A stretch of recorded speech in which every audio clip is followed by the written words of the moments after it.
Okay, દાખલા number 59. Ready? ઓલે ઓલે સ્વાધ્યાય પૂરું થાય છે અને આપણને મજા આવતી જાય છે. રેડી? અહીંયા જોઈ શકો છો દાખલા નંબર 59. શું કહે છે?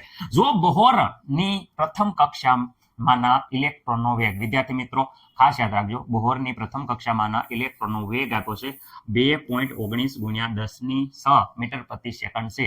તો તેની સાથે સંકળાયેલ દ્ર બ્રોગલીની આપણે તરંગ લંબાઈ ગણવાની છે. ઓકે, ઇલેક્ટ્રોનની વાત આવે ત્યારે માસ ઓફ ઇલેક્ટ્રોન બધાને ખબર હોવી પડે. ઓકે, કેટલું છે? 9.1 × 10⁻31 કિલોગ્રામ. Okay, KG.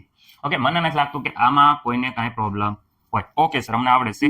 રેડી? કાંઈ પ્રોબ્લેમ નથી. ઓકે, તરંગ લંબાઈનું સૂત્ર બધાને મારા ખ્યાલ મુજબ ખબર હોવી પડે. ઓકે, પાઈ = h/p. ઓકે, દ્રવ્યલોભની સમીકરણ, એમાં વિદ્યાર્થી મિત્રો p બરાબર તો ખબર છે mv. તો આ જ સમીકરણ મૂકવાનું છે.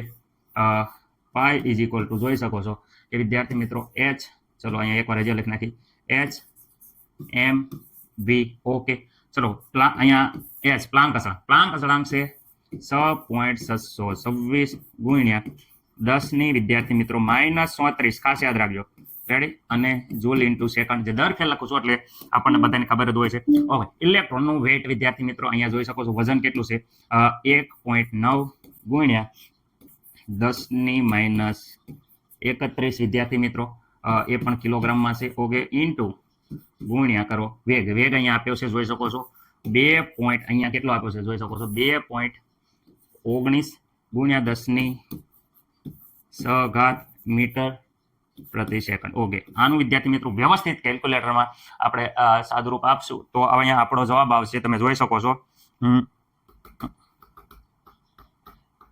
ઓકે, અહીંયા આવે છે 0.332 ઓકે, 10ની ઘાતની વાત કરે તો વિદ્યાર્થી મિત્રો ઘાતની વાત કરે તો ઘાતમાં મૂંઝાવાની જરૂર છે નહીં. જો અહીંયા વિદ્યાર્થી મિત્રો -34. ઓકે, આ -31 ઉપર જશે તો વિદ્યાર્થી મિત્રો +31. ઓકે, આ સ ઉપર જશે તો વિદ્યાર્થી મિત્રો સ પાછી માઇનસ થઈ જશે. રેડી? એટલે વિદ્યાર્થી મિત્રો આમાં તમને ખબર જ છે કે એક -3 વધશે, -3 અને -6 વિદ્યાર્થી મિત્રો -9 ઘાત આવે છે.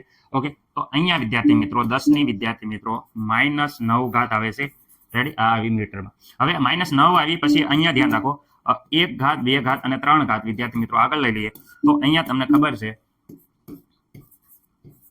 ઓકે, આ 3 ઘાત આમાં વધારી દો તો 10⁻12 ઘાત મીટર રાખો તો મીટર, અને વિદ્યાર્થી મિત્રો ડાયરેક્ટ અહીંયા 10⁻12 ઘાત એટલે તો થઈ જાય પિકોમીટર. તો આ થઈ જાય તરંગ લંબાઈ પિકોમીટરમાં કે તો પિકોમીટરમાં, મીટરમાં કે તો મીટરમાં, જેમાં કે એમાં તમારે લખવાની રહેશે. ગમે યુનિટ કે યુનિટમાં તો મને નથી લાગતું કે તમને કાંઈ પ્રોબ્લેમ હોય. ઓકે, જરાક કેલ્ક્યુલેટરમાં વ્યવસ્થિત રીતે ગણતરી જોઈ લેજો. ભૂલ હોય તો વિદ્યાર્થી મિત્રો અવશ્ય કહેજો.